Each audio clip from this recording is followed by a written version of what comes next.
Hello again, everyone. Truck CB Sales here with a temp report for Grant, Indiana, on this Galaxy DX98 VHP. Grant, we had it all ready to go for you, bud.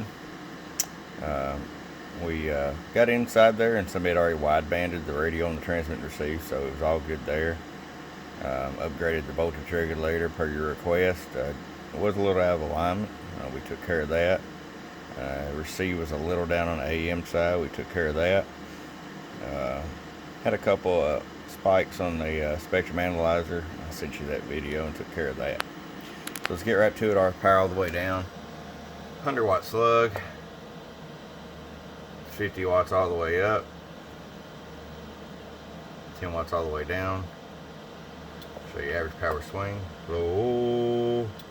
And 100 watts in the corner. Let's go to average power here. 250 watt slug. Low.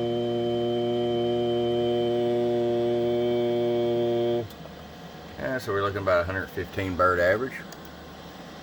Peak power, 250 watt slug. Low.